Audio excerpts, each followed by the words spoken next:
Welcome to the inaugural edition of Inside Wofford College. First, we have the remarkable learning experiments conducted by Dr. John Pilley, a Wofford professor emeritus of psychology with his dog Chaser. Pilley's former student and current Wofford psychology professor Alliston Reed is helping to document data on Chaser's achievements in order to present Pilley's findings to research journals. Here's what they had to tell us about their work. In 2004, there was an article, a German dog by the name of Rico, who had learned over 200 words. So decided, let's see what the boundary might be. And what have you found out? Well, we found out that the boundary we don't yet know. We do know that Chaser's been able to learn the names of over 1,000 objects. We think we're just on the frontier. Border Collies, with this domestication and herding sheep, it's necessary that the Border Collie keep the eye on the sheep, but be attentive to the master. So over the centuries, dogs that weren't attentive to the language dropped out of the gene pool. And so that's why most of us believe that they have this special ability for language, exceeding even that of apes. Wait a minute, there. Come by, stay out, there. Wait a minute, there. Good girl. Drop, Chase, drop. Drop. Crawl, girl. Crawl. Good girl. Stand. Get back, Chase, get back. Back. There. Step. Stay. Step, Chase, step. Stay. Okay. 1, 2, 3. Good girl. This article is about Border Collies in National Geographic, and they're asking questions that are very similar to the questions that he has been asking about the degree to which animals such as Border Collies might have, they might share some of the same sort of verbal abilities or language acquisition abilities that humans have. It takes 16 large Tupperware tubs to house all of Chaser's toys. Here we find Chaser peering out over this mass of toys, over 1,000. We ask ourselves, does she really know the names of all these toys? The answer is always yes. Each month, when we test her memory for the unique name of each and every toy, she correctly remembers the name of 95% of all the toys. In order to document Chaser's learning of 1,000 words, we sought the help of the Wofford Psychology Club. We asked 10 students to randomly select 50 toys for Chaser to retrieve upon verbal command. In order to inhibit Chaser's finding of the toys on the basis of physical cues rather than words, the toys were placed to my left and behind my forward vision.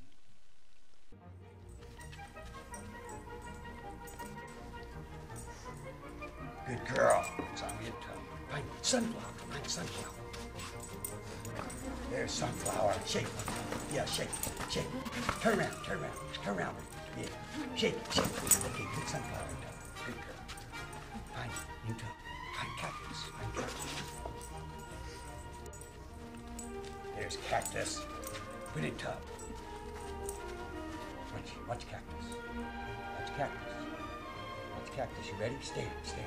Get the cactus. Oh, you were a little slow there. The cactus in tub. Good girl. Find worm.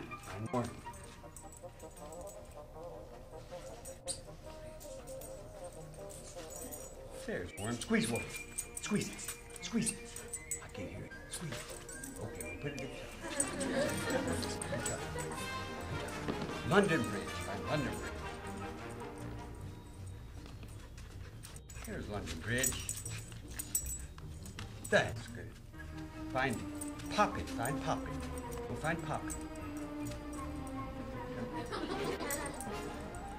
Yeah, you want to do something else, don't you, huh? let's do a few more. Find Poppy. Get Poppy.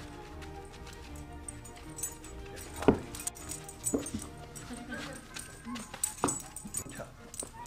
Find Bamboozle. Find Bamboozle. There's Bamboozle. Get Tough.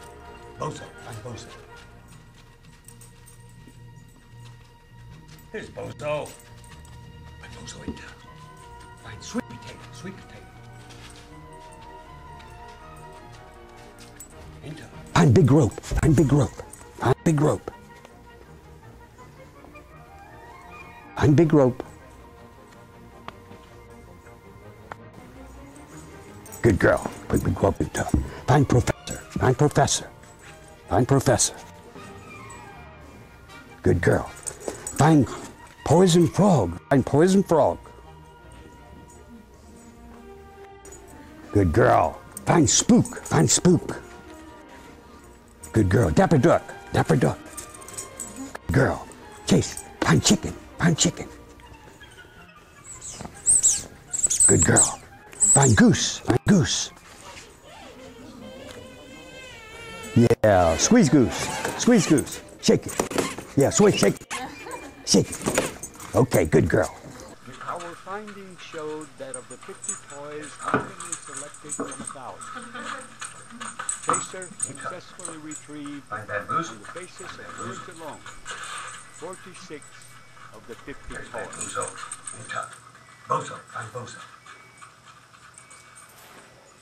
The key thing is to try to teach the dog two concepts.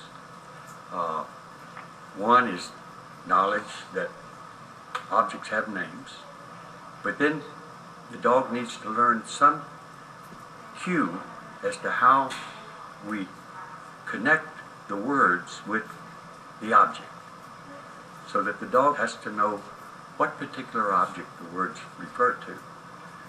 And our procedure was just very simple.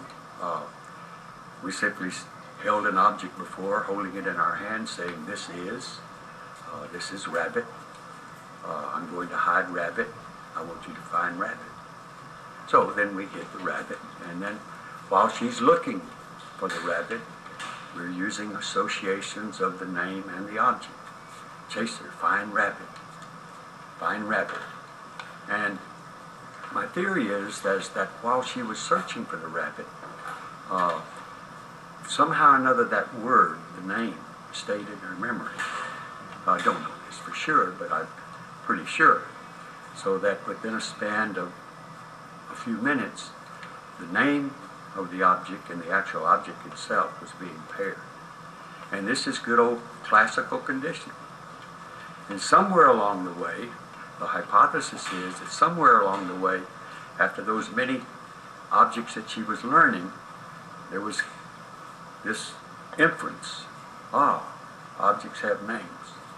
And when I say this is, then that's the cue that helps her to identify the name with the object. We're replicating some research that was done over in Germany.